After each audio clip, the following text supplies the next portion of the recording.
Continuamos hoy, amigo oyente, nuestro recorrido por la primera epístola universal del apóstol Pedro, y llegamos a una parte de esta epístola que es bastante difícil, y debemos ser francos y admitirlo.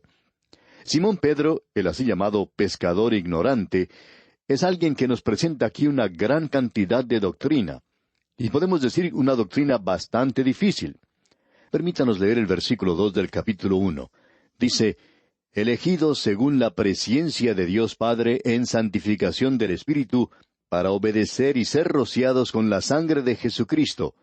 Gracia y paz os sean multiplicadas. Él se arroja inmediatamente a aguas muy profundas en lo que a doctrina se refiere. No le consideramos como un pescador ignorante, digamos de paso, porque él está hablando de cosas aquí que nosotros debemos confesar que no sabemos demasiado. Quisiéramos leerle, amigo oyente, lo que dice la Biblia de Scofield en cuanto a esto. Escuche usted. El acto soberano de Dios en la predeterminación, elección y predestinación se originó lógicamente en una decisión divina, basada en su omnisciencia eterna de todos los problemas y de todos los planes posibles de la acción.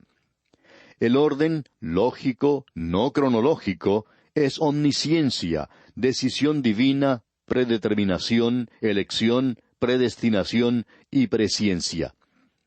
Ya que la decisión de Dios es eterna, así también su presciencia es eterna. La presciencia se extiende a todos los hechos. La elección es, por lo tanto, según la presciencia.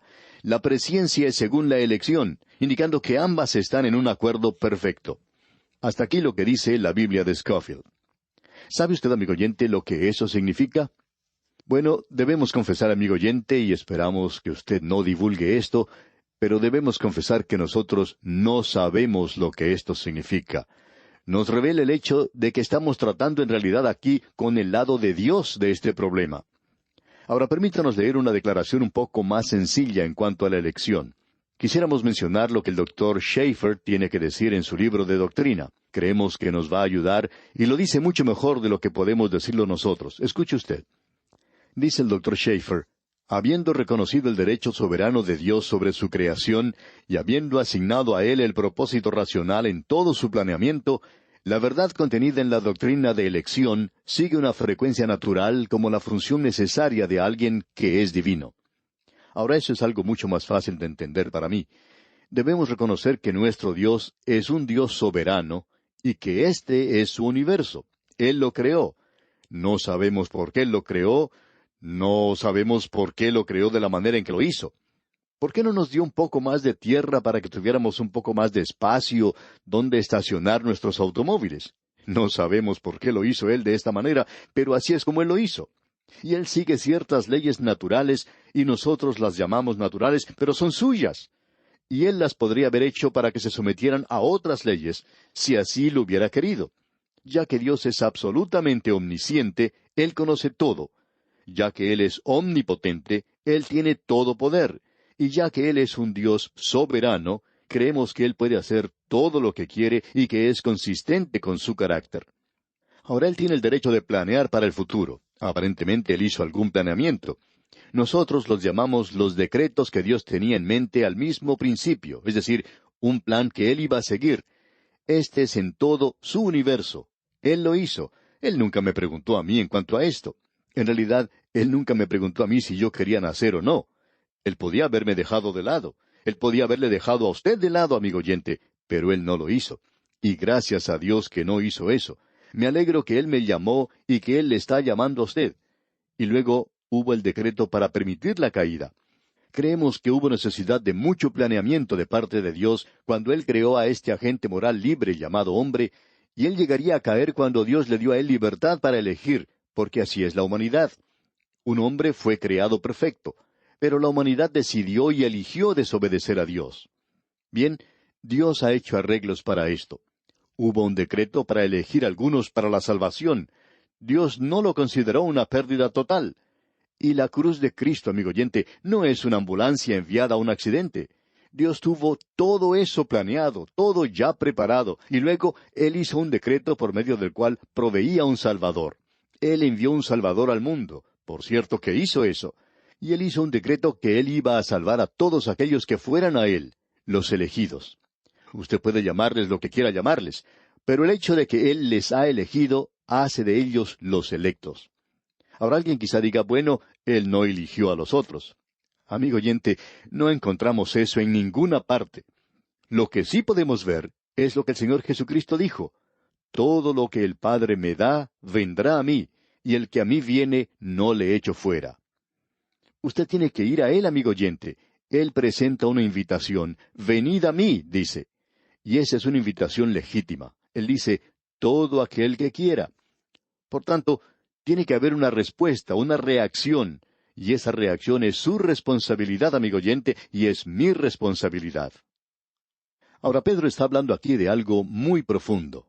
Él dice, elegidos según la presciencia de Dios Padre. Amigo oyente, Dios no solo conoce el plan que está siguiendo hoy, sino que conoce todo el plan. Él conoce el plan que está siguiendo, pero tiene que haber habido una cantidad infinita de planes. Él está siguiendo este en particular. ¿Por qué? Porque Él eligió hacerlo. Él está en control de todo. Nosotros nos olvidamos con frecuencia que somos simplemente sus criaturas. Nosotros nos olvidamos que tenemos muy poco que elegir. Yo no puedo determinar la hora en que debía nacer. Tampoco puedo determinar la familia en la cual nací. Tampoco puedo determinar mi estatura o el color de mis ojos. Hay muchas cosas sobre las cuales yo no tuve nada que hacer. Esa es la razón por la cual usted está donde está, amigo oyente, por la gracia de Dios. Usted puede darle gracias a Dios por eso, y nunca tiene que enorgullecerse por eso. Ahora Dios tenía un plan y está desarrollando ese plan. No sabemos por qué criticamos a Dios por hacer eso. Lo que pasa es que pensamos que quizá Él está tratando de hacer algo que no es bueno en la forma en que está desarrollando las cosas. Pero no es así, amigo oyente. Dios es bueno y misericordioso y paciente, y Él quiere salvarnos. Así es que Dios es alguien en quien podemos confiar hoy. No nos preocupa cuando los hombres hacen planes. No sabemos por qué. Por ejemplo, si usted hace algún vuelo en avión, digamos de Europa a los Estados Unidos, cuando sube al avión y éste levanta vuelo, por lo general se escucha la voz del capitán que nos da información en cuanto a su plan de vuelo. Por lo general es un hombre que ya ha hecho este viaje varias veces y tiene mucha experiencia. Es una persona que sabe de lo que está hablando. Y por lo general hay cosas que son interesantes. Él dice, por ejemplo, vamos a volar primero sobre Escocia. Luego pasaremos sobre el norte de Irlanda, y luego nuestro vuelo continuará sobre el Océano Atlántico. Pasaremos más adelante sobre Islandia, pero no vamos a poder ver ese país porque está cubierto de nubes. Pero cuando lleguemos a Groenlandia, esperamos poder ver esa zona. En este momento hay nubes sobre el lugar, pero son pasajeras. Luego pasaremos por la bahía de Hudson y Labrador, y entonces nos acercaremos a nuestro punto de destino. Y por lo general el capitán bosqueja todo el viaje. Ahora podemos comparar esto con la presciencia y la elección. El capitán del avión elige o decide dónde va a ir, cómo se va a dirigir a ese lugar, y luego puede ser un viaje muy agradable. Quizá al pasar por Groenlandia el tiempo no sea muy bueno, pero no va a resultar un viaje malo. Y por lo general, lo que él dice es lo que sucede en el viaje. Ahora puede que resulte de otra forma, ya que él es solamente un ser humano. Ahora usted se da cuenta, amigo oyente, que no hay ningún pasajero que se levante y vaya a protestar ante el capitán. No hay nadie que le diga, usted no tiene ningún derecho de planear nuestro viaje. Por lo general, todos están de acuerdo en que el plan es muy bueno. Nos alegra mucho, amigo oyente, saber que hay un Dios en este universo y que Él sabe lo que está haciendo. Él sabe a dónde va. Él sabe todo lo relacionado a Él mismo. Y Él está haciendo lo mejor. Es por eso que decimos aleluya por la elección que es según la presciencia de Dios Padre. Dios es capaz de hacerlo porque Él conoce todo. Ahora el piloto del avión recibe información en cuanto a las condiciones de tiempo y a él se le señala la ruta que debe seguir, pero todo eso podría cambiar durante el vuelo. En cambio, nuestro Dios conoce todo. Él conoce todas las condiciones. Él conoce todo aquello que se puede ver en el futuro y lo que no se puede ver. Así es que usted puede confiar en Él, amigo oyente. Elegidos según la presciencia de Dios Padre. Eso es lo que Dios el Padre ha hecho. Ahora Pedro continúa diciendo, en santificación del Espíritu. Ya hemos dicho anteriormente que cuando la santificación se identifica con Cristo, indica que Él es nuestra santificación y nosotros somos completos en Él. Y nosotros nunca llegaremos a ser mejores cuando lleguemos a la presencia de Dios de lo que somos en este mismo instante, porque nosotros somos completos en Él y somos aceptos en el amado. Y no hay nada que podamos agregar a eso. Esa es nuestra posición en Cristo. Ahora Él está hablando en cuanto a la santificación del Espíritu. Él está hablando aquí de otra cosa.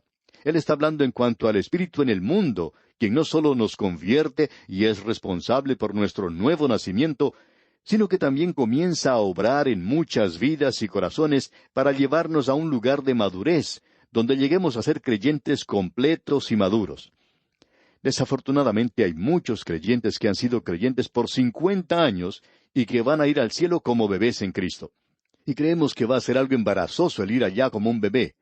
En realidad va a ser algo trágico. El propósito del Espíritu Santo es el de santificarnos aquí en esta tierra. Nos gustaría ver un poco más de énfasis en esto, en lugar de toda la palabrería que se escucha en el presente. Suponemos que por lo menos hay 25 organizaciones diferentes en ciertos ministerios que han llegado a ser expertos en decirnos cómo uno puede llegar a ser un creyente bien adecuado. Amigo oyente, esperamos que usted nunca llegue al lugar donde usted no sienta su insuficiencia y su dependencia de Cristo Jesús como su Salvador. Es en realidad cansador escuchar a esos creyentes adecuados. Y cuando uno ve a estos que piensan que son adecuados, decimos que no queremos ser adecuados como ellos. Ellos son completamente inadecuados. No nos estamos refiriendo directamente a nadie en particular. Estamos hablando en cuanto al hecho de que el Espíritu de Dios dice que la santificación es por el Espíritu Santo de Dios, y no por medio de algún método, sino que es solamente por la obra del Espíritu de Dios. Este predicador aquí tiene una naturaleza vieja, y es pecador, un pecador salvado por gracia. Ahora Pedro sigue diciendo, para obedecer y ser rociados con la sangre de Jesucristo. Y aquí tenemos toda la Trinidad.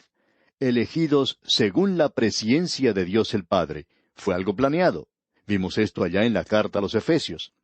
La santificación del Espíritu Santo, y el Espíritu Santo nos protege, y es por medio de la sangre de Jesucristo. Ahora podemos probar esto. Alguien quizá pregunte, ¿cómo puedo saber yo que soy uno de los elegidos? Amigo oyente, usted puede saber si lo es o no lo es. ¿Le ha llevado a usted a la obediencia? ¿Es Cristo realmente su Señor? ¿Es dueño absoluto de todo su ser, quien controla todo su ser? Y si lo es, entonces usted le ama. Él dice, si me amas, guarda mis mandamientos. Eso es número 1, si usted le ama. Luego, obediencia. La obediencia significa que usted le obedece a Él. Usted no hace lo que quiere hacer y luego llama a eso la voluntad de Dios, sino que quiere decir que es obediencia. Ahora Pedro dice aquí, ser rociados con la sangre de Jesucristo. Amigo oyente, hay mucho silencio hoy en cuanto a la sangre de Jesucristo, aun en lugares que se consideran fundamentales. La sangre de Cristo, mientras corría por sus venas, no tenía ningún valor. Cuando Él estuvo en la cruz y esa sangre fue derramada, y creemos que su cuerpo quedó sin una gota de sangre, toda salió de Él y cayó allí al pie de la cruz, y eso nos suena como algo muy estético. Alguien contaba que una señora muy distinguida fue a ver al nuevo pastor de su iglesia en una ocasión y le dijo que el pastor anterior hablaba demasiado en cuanto a la sangre de Cristo y que ella esperaba que él no iba a hacer una cosa muy grande de la sangre de Cristo. El nuevo pastor la miró y sonriente le dijo, «Señora, puedo asegurarle que no voy a hacer algo demasiado grande de la sangre de Cristo». Ella ya estaba a punto de contestarle, «Bueno, eso está muy bien», cuando él continuó diciendo, «¿Sabe una cosa? La verdad es que uno nunca puede hacer algo lo suficientemente grande de la sangre de Cristo». Y amigo oyente, no creemos que uno deba tratar la sangre de Cristo de manera cruda y vulgar. A veces se la trata de esa manera, pero amigo oyente, cuando esa sangre fue derramada, Él entregó su vida. La vida de la carne está en la sangre, dice la Escritura. Es derramada esa sangre por usted y por mí, para que nosotros tengamos vida. Y el apóstol Pedro está hablando aquí a aquellos que crecieron en el judaísmo. Ellos conocían lo que el Antiguo Testamento decía. Él está escribiendo a aquellos de la dispersión, los judíos más prominentes que estaban entonces en el Asia Menor, en una zona o área específica. Él está usando aquí palabras que ellos comprendían muy bien. El sumo sacerdote en el día de la expiación tomaba la sangre y entraba al lugar santísimo y salpicaba esa sangre 7 veces sobre el propiciatorio. Ahora el Señor Jesucristo ha tomado su sangre al trono de Dios, al trono que nos mira y nos dice que somos pecadores culpables. Pero Él salpicó ese trono con su sangre. Él entregó su sangre y así pagó el castigo del pecado. Y ahora ese trono de juicio es un trono de gracia al cual podemos acercarnos y podemos tener salvación. Amigo oyente, el Evangelio no ha sido predicado a no ser que usted diga algo en cuanto a la sangre de Cristo. Quizá le ofenda a usted estéticamente, y esa es la ofensa de la cruz. Él derramó su sangre, y no es algo muy lindo, por cierto, pero mi pecado tampoco es algo hermoso. Eso es lo que es horrible verdaderamente en cuanto a la cruz en la cual Él tuvo que morir por usted y por mí. Y debemos tener eso en cuenta, debemos tener eso delante de nosotros. En cierta ocasión tuvo lugar un accidente en un cruce del ferrocarril. Un tren había chocado contra un automóvil. 2 o 3 personas murieron en ese accidente. Hubo un juicio en el tribunal y el hombre que estaba a cargo de ese cruce del ferrocarril estaba siendo interrogado por un abogado. El abogado le preguntó, ¿dónde estaba usted en el momento del accidente? Y este hombre respondió, estaba en el cruce de la vía del tren. El abogado le preguntó, ¿tenía usted una linterna? Este hombre contestó que sí. ¿Movió usted esa linterna para alertar sobre el peligro? Y él dijo, por cierto que sí.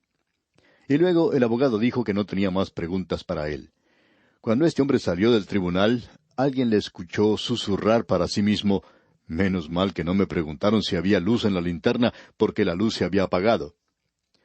Amigo oyente, hay muchas linternas hoy que se mueven de un lado para otro en nombre del fundamentalismo, del evangelismo y del conservatismo, pero esas linternas no tienen ninguna luz.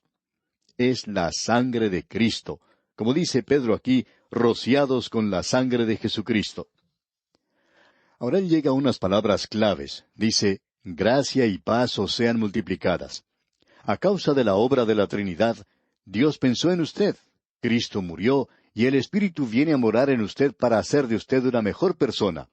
Y Cristo derramó su sangre para que usted pudiera tener perdón de sus pecados. Dios puede salvarle por su gracia. Y Pedro dice aquí, gracia y paz os sean multiplicadas. Usted nunca podrá tener paz, amigo oyente, si no es la paz de Dios. Amigo oyente, si usted pertenece a algún curso y usted no es un creyente en Cristo, si usted no cree que Cristo derramó su sangre por sus pecados, usted no puede tener paz en su corazón. No es necesario que nos informe eso. Usted no puede tener paz porque la paz es Cristo, y la seguridad y el gozo le viene a usted cuando sabe que sus pecados han sido perdonados. No estamos mostrando una linterna que no tiene luz. No estamos hablando de algo que es sencillamente una teoría. Estamos diciendo lo que Simón Pedro dijo. Ese pescador sabía muy bien esto porque Jesús se lo había dicho a él personalmente. Él sabía esto porque él vio morir a Jesús. Él vio dónde fue sepultado y le vio después de haber resucitado. Y este hombre sabía muy bien esto en su corazón. Él era un hombre que antes había sido insípido, mimado, titubeante, indeciso. Pero ahora es un hombre firme como una roca, y él podía pararse en el día de Pentecostés y predicar el Evangelio, y finalmente ser crucificado. Y él puede escribir una epístola como esta. Por eso decimos que esta es la palabra del Dios viviente a la cual estamos contemplando en este día. Así es que, amigo oyente, esa es una declaración tremenda la que encontramos aquí en el versículo 2 de este primer capítulo de la primera epístola del apóstol Pedro. Y vamos a detenernos aquí por hoy. Es sorprendente en realidad ver lo que hemos dicho, porque no sabemos mucho en cuanto a estas dos doctrinas tan tremendas. La elección es algo del lado de Dios. Él nunca nos ha informado en qué forma Él hace esto. Él sencillamente nos dice que confiemos en Él. Y amigo oyente, pensamos que esto es lo más importante, esto es lo esencial, confiar en el Señor Jesucristo. Bien, amigo oyente, vamos a dejar aquí por hoy. Y Dios mediante, en nuestro próximo programa, continuaremos nuestro estudio de este primer capítulo de la primera epístola universal del apóstol Pedro. Es nuestra oración que Dios le bendiga grandemente.